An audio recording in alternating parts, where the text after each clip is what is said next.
brought to you by Nova शुद्ध घी। जब जब खाए दिल खुश हो जाए, सदियों का नोवा शुद्ध देसी घी, सपना स्वस्थ भारत का। I love घी। तो आदाब, नमस्कार, गुड इवनिंग, सत श्री अकाल। एक बार फिर आप तमाम लोगों का स्वागत है क्राइम तक की कहानी के इस एपिसोड में। उम्मीद है पूरी फैमिली अच्छी होगी, अपना और अपनों का ख्याल रख रही होगी।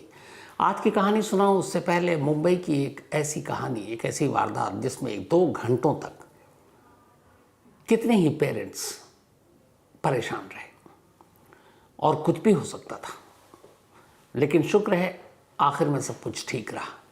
मुंबई के पवई इलाके में एक स्टूडियो है जिसका नाम है आरए स्टूडियो। यहाँ एक वेब सीरीज़ के लिए आज ऑडिशन होनी थी और इस स्टूडियो में एक्टिंग क्लासेस भी दी जाती है।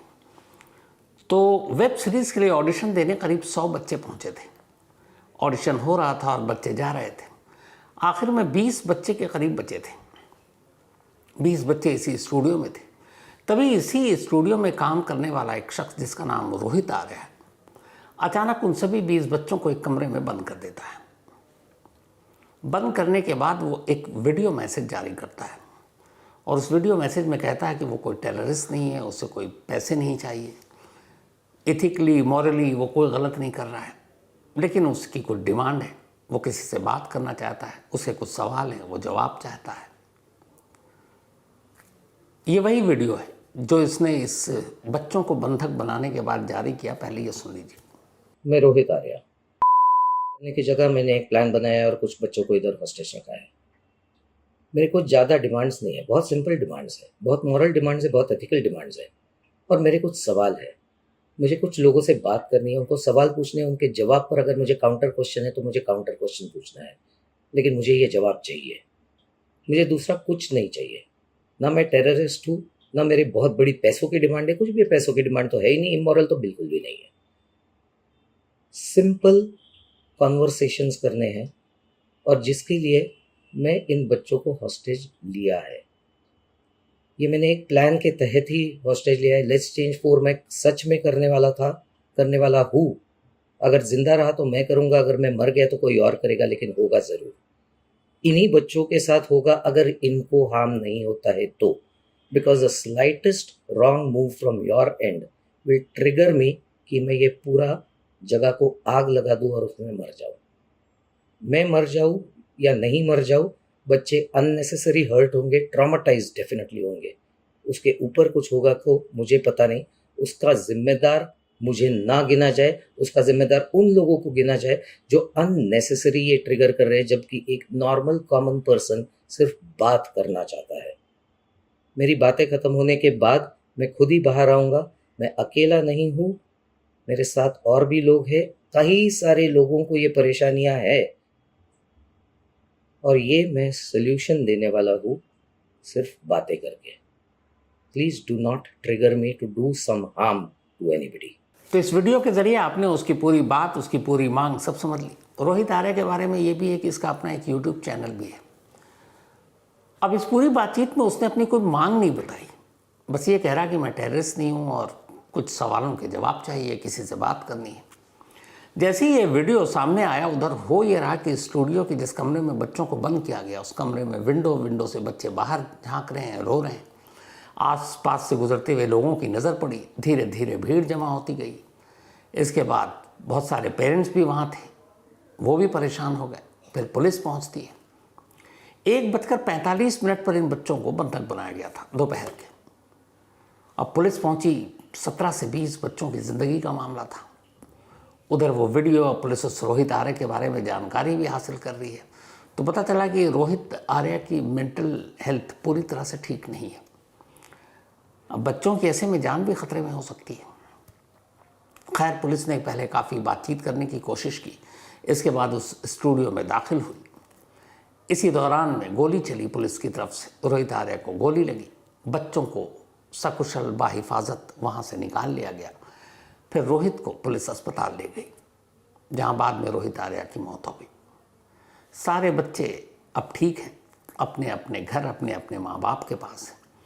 लेकिन ये जो 2 घंटे जो हुआ, सांसें ऊपर नीचे हो गई थी और आखिर में रोहित की मौत हो गई। अब आगे जांच के दौरान ये पता चलेगा कि आखिर उस वीडियो में उसकी कौन सी मांग की बात कर रहा था जो उसने पूरी तरह से साफ साफ नहीं कहा। लेकिन ये एक अफसोसनाक हादसा था। पर शुक्र है कि सभी बच्चे सही सलामत अपने अपने घरों को लौट आए।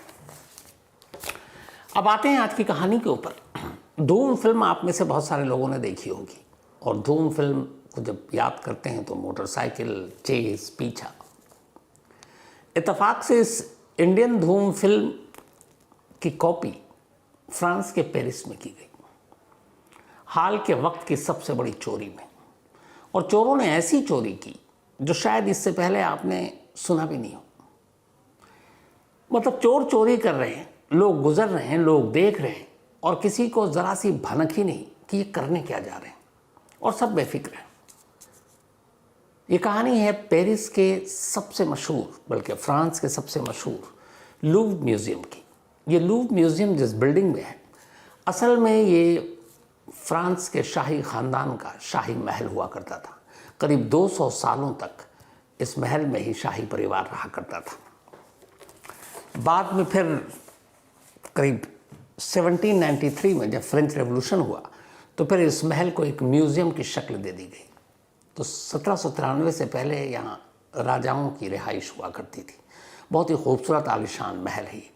और अब यहाँ पर लूव्र म्यूज़ियम है, जो अपने आप में पूरे फ्रांस की संस्कृति, कल्चर, आर्ट की धरोहर को सजाकर और संभाल कर रखे हुआ है। कहानी की शुरुआत 10 अक्टूबर को होती है। 10 अक्टूबर को पेरिस में एक ट्रक चोरी हो जाता। ये कोई मामूली ट्रक नहीं था, बल्कि ये वो ट्रक था जिसमें लिफ्ट भी था। आमतौर पर जो मेंटेनेंस के काम होते हैं, हाई राइज बिल्डिंग, ऊंची बिल्डिंग के ऊपर आपने देखा होगा, या बिजली वाले इलेक्ट्रीशियन सरकारी, तो ऐसे लिफ्ट का इस्तेमाल करते हैं जो बड़े से ट्रक में लगा होता है, और फिर आप उसके ज़रिए ऊंची इमारतों में दाखिल हो सकते हैं। कई बार बालकनी, शीशा, इन सबको साफ करने के लिए भी।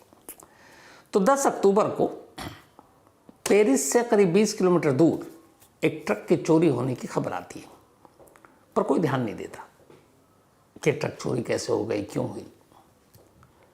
लेकिन ये प्लान का पहला हिस्सा था। 10 अक्टूबर को एक ट्रक जिसमें लिफ्ट है और जो मेंटेनेंस के काम के लिए इस्तेमाल होता है, उस ट्रक की चोरी के ठीक 9 दिन के बाद 19 अक्टूबर की अब तारीख आती है। 19 अक्टूबर संडे का दिन छुट्टी का दिन। टूरिस्ट बहुत बड़ी तादाद में इस लूव्र म्यूज़ियम में जाते हैं, क्योंकि यहाँ बेशकीमती सामान रखे हैं, बेशकीमती जेवरात, पेंटिंग्स, सभी चीज़ें। तो अब सुबह इंतज़ार कर रहे हैं टूरिस्ट म्यूज़ियम खोलने का, और 9 बजे के करीब म्यूज़ियम के खुलने का टाइम है। लोगों की अब आना जाना शुरू हो जाता है। इसी दौरान ठीक 9:30 बजे के आसपास एक ट्रक इस म्यूज़ियम के पीछे की तरफ ऐसी जगह पर आकर रुकता है जहाँ पे कोई दरवाज़ा नहीं, कोई एंट्रेंस नहीं, या किसी को कोई मतलब ये नहीं है कि कोई सड़क भी रोक रहा है, ट्रैफिक रोक रहा है। वो जाकर उस म्यूज़ियम के ठीक पिछले हिस्से में पार्क कर देता है।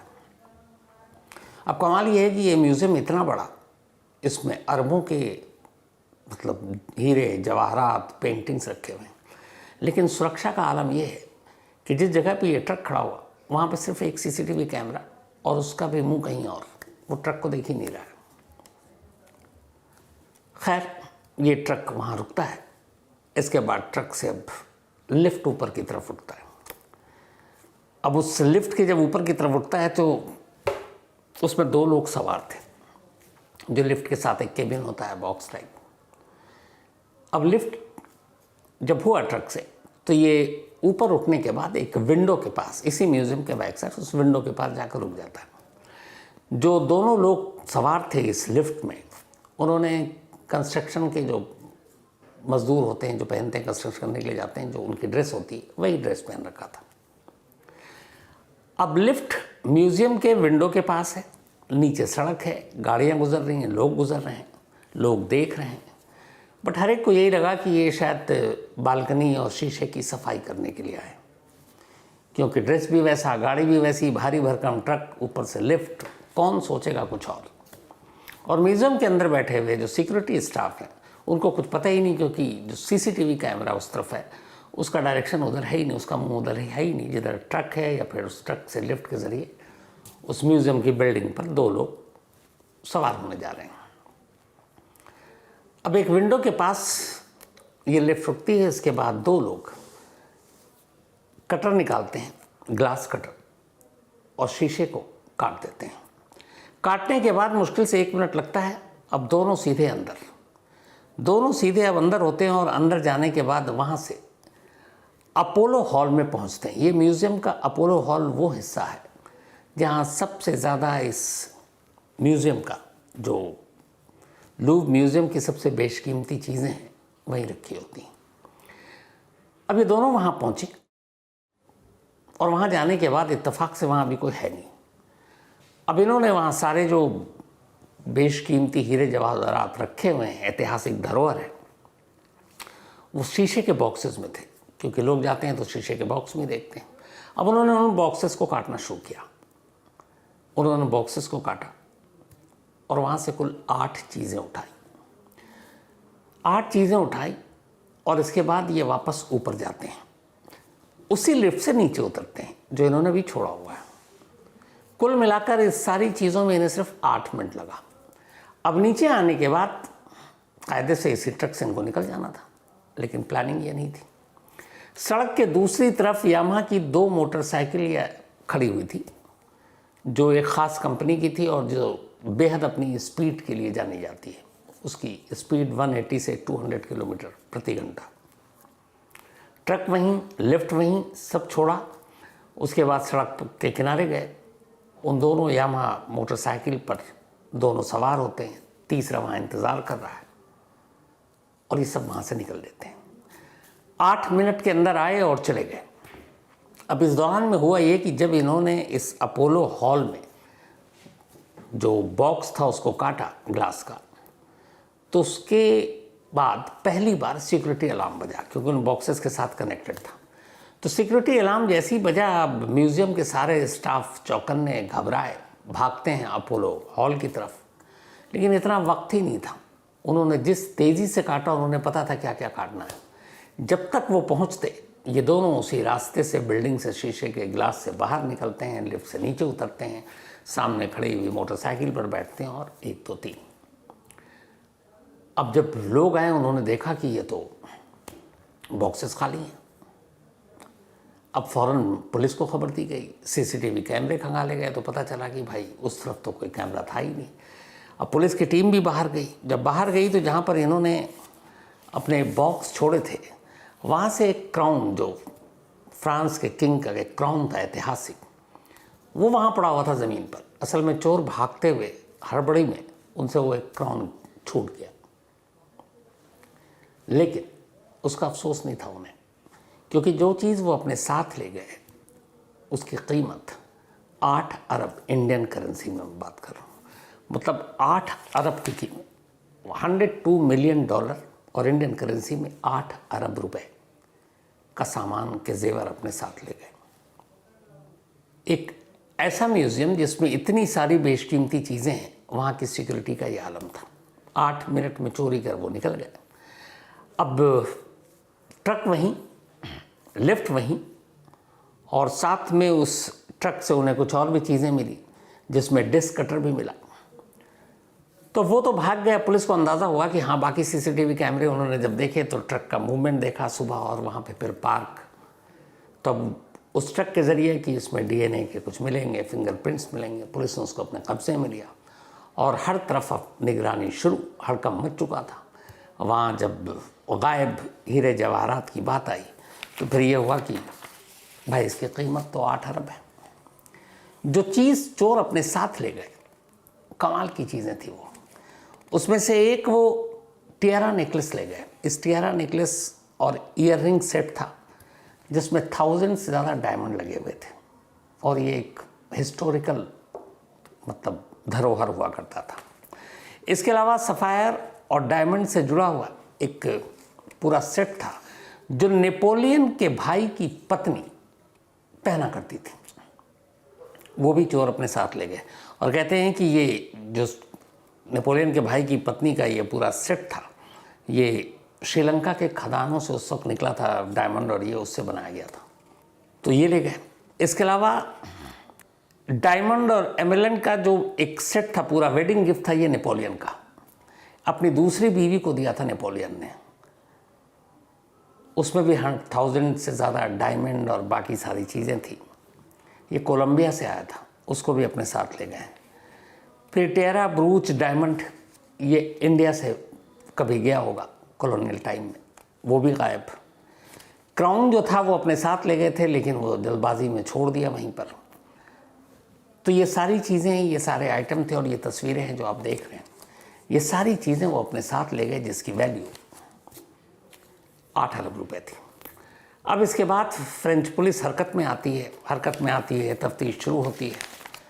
तो फिर पहली गिरफ्तारी होती है पेरिस एयरपोर्ट से। एक चोर वहाँ पे एक फ़्लाइट पकड़ने के लिए गया था, अल्जीरिया जाना था उसे, उसको पकड़ लिया गया। इसके बाद उसकी निशानदेही पर दूसरे को पकड़ा गया। फिर इसके बाद 5 और सस्पेक्ट को पकड़ा गया जो इनके साथी थे। लेकिन जो इनका मेन पार्टनर था, जो मेन जिसका शायद दिमाग इस पूरी चोरी के पीछे है, वो अब भी फ्रेंच पुलिस के हाथ नहीं आया और डर ये है कि कहीं वो फ्रांस छोड़ ना दिया हो। तो उसकी तलाश जारी है। अब इस म्यूज़ियम के सिक्योरिटी की तो बात आपको मैंने बताई, और ये पहली बार ऐसा नहीं है। 1911 में मोनालिसा की मशहूर पेंटिंग चोरी हो गई थी, 1911 में, और तब पूरी दुनिया में हड़कंप मच गया था। बल्कि इसको कहा गया था कि ये सदी की सबसे बड़ी चोरी है। 2 साल तक मोनालिसा की ये पेंटिंग इस म्यूज़ियम से दूर रही, चोरी हो चुकी थी। तमाम इंटरपोल, तमाम पुलिस सब लगे हुए हैं इसे बरामद करने के लिए। 2 साल तक नहीं मिला। 2 साल के बाद कुछ चोरों ने इटली के एक म्यूज़ियम के ओनर को कांटेक्ट किया और कहा कि जो पेरिस के म्यूज़ियम से मोनालिसा की पेंटिंग चोरी हुई मेरे पास है, आपको ख़रीदने में दिलचस्पी हो तो बताओ। अब इटली के म्यूज़ियम का वो मालिक शरीफ था, उसे भी पता था कि मोनालिसा की तस्वीर चोरी हो गई है। उसने अपना फ़र्ज़ निभाया, फ़ौरन पेरिस के लूव्र म्यूज़ियम के लोगों को कांटेक्ट किया और बताया कि जिस मोनालिसा की तस्वीर आपके यहाँ से चोरी हुई थी पेंटिंग, उसे बेचने के लिए एक शख्स मेरे पास आया। फ़ौरन इसके बाद घेरा डाला गया और तब 2 साल के बाद मोनालिसा की वो पेंटिंग वापस बरामद हुई, वापस लाया गया। इसके अलावा भी यहाँ पे कई चोरी हो चुकी है, लेकिन अब तक ये था कि चोरों ने यहाँ पर ज़्यादातर पेंटिंग को अपना निशाना बनाया। इतने महंगे हीरे जवाहरात के गहने ये पहली बार है। और ख़ुद इस म्यूज़ियम की जो सिक्योरिटी इंचार्ज हैं, उन्होंने माना कि यहाँ की सिक्योरिटी में बहुत सारे लैप्सेस हैं और हमें सुधार की ज़रूरत है। अब वैसे बहुत सारी मजबूरियाँ भी, चूँकि ये शाही महल हुआ करता था फ्रेंच एम्परर का, और आज भी बेहद खूबसूरत बिल्डिंग है। तो जिस तरीके की सिक्योरिटी होनी चाहिए, मतलब सोचिए कि सिर्फ चोर ये 4, 5, 6 चीज़ ले गए हैं और 8 अरब रुपए की जिसकी कीमत हो, तो बाकी चीज़ों की कीमत कितनी होगी। और ये अपने आप में एक कहें तो दुनिया के किसी भी बड़े बैंक से ज़्यादा बेशकीमती जगह है ये। और वहाँ की सुरक्षा का अगर ये आलम होगा तो फिर क्या होगा। हाल के वक्त के कहते हैं कि ये एक सबसे बड़ी चोरी है। अब बाकी के चोरी गए सामान, इन सब की पुलिस तलाश कर रही है और उम्मीद यही है कि जल्द पकड़े जाएं। इससे पहले भी यहाँ से कई ऐसे बेशकीमती चीज़ें चोरी हुई थी। एक बार तो न्यूयॉर्क के एयरपोर्ट पे मिली, कोई एक ग्रॉसरी के बैग में लेकर जा रहा था। इसके अलावा एक रेनॉ की पेंटिंग चोरी हुई थी, हालांकि वो आज तक नहीं मिली, इसी म्यूज़ियम से। इसके अलावा 5 एंटिक पीसेस डायमंड और इसके सारे ऐसे ही वो भी चोरी हुई थी, हालांकि वो बाद में मिल गई। साथ ही छोटी मोटी और भी कुछ चोरियां सब बरामद हो गई, सिवाय एक रेनॉ की पेंटिंग के जो आज तक नहीं मिली है। तो इतिहास को देखते हुए यहाँ चोरी भी आसान है और चोरी के बाद सामान भी मिल जाता है, चाहे बेशक 2 साल लगे। तो दुआ यही है कि ये सारी चीज़ें वापस मिल जाएं, क्योंकि ये सिर्फ कुछ गहने या 8 अरब और 10 अरब की बात नहीं है। म्यूज़ियम में रखी हुई चीज़ें एक ऐतिहासिक धरोहर होती है, जिससे आप उस दौर के इतिहास के बारे में समझते हैं, जानते हैं। और यहाँ नेपोलियन के पूरे परिवार, मतलब नेपोलियन की पत्नी भी, नेपोलियन की भाभी भी, इन सभी के गहने। और वो तो अच्छा हुआ कि फ्रांस के जो राजा हैं उनका क्राउन बच गया, वरना और घनघोर बेइज्जती होती। तो कुल मिलाकर अभी इंतज़ार है कि इस चोरों का दुगला पकड़ा जाए, और इंतज़ार है कि जितनी ये सारी चीज़ें चोरी हुई वो वापस म्यूज़ियम में अपनी उसी जगह पर पहुंच जाए। म्यूज़ियम को फ़िलहाल बंद किया गया था क्योंकि इतनी सारी चोरी हो गई, वैसे ही सदमे से उभर नहीं पा रही अथॉरिटी, लेकिन अब इसे खोला जाएगा और तलाश ज़ोरों शोर से इंटरपोल को इन्फॉर्म कर दिया गया है। ये भी है कि शायद इसे फ्रांस से बाहर निकालने की कोशिश की जा रही है, क्या पता फ्रांस से अब तक बाहर निकाल भी दिया गया हो। इंटरनेशनल मार्केट में ऐसे जितने म्यूज़ियम हैं या इस तरह के आर्ट के कदरदान हैं जो ऐसी चीज़ों को ख़रीदते हैं, उनकी भी पूरी एक लिस्ट खंगाली जा रही है। फ्रेंच गवर्नमेंट ने बाकी के देशों की एजेंसियों से भी मदद मांगी है, और जो एक इसमें से पकड़ा गया अल्जीरिया जा रहा था, तो क्या इसका अल्जीरिया से कोई कनेक्शन है, उसको भी खंगाला जा रहा है। जो 5 और पकड़े गए हैं कल, उनसे भी पूछताछ हो रही है। तो इसके बाद ही पूरी प्लानिंग इस प्लानिंग में, और कौन कौन लोग चोरी के बाद क्या करना था, जो मनी हाइस्ट वाला मामला था कि चोरी के बाद चोरी का सामान कहाँ ले जाना है, कहाँ बेचना है, कहाँ रखना है, इन सारी चीज़ों की पड़ताल जारी है, और जैसे ही इसमें कुछ अपडेट आएगा आप तक ज़रूर पहुँचाऊँगा। लेकिन फ़िलहाल कहानी में आज इतना ही। अब आपसे मुलाकात होगी कल रात 9 बजे किसी नई कहानी के साथ। तब तक अपना और अपनों का ख्याल रखिएगा। Thank you very much.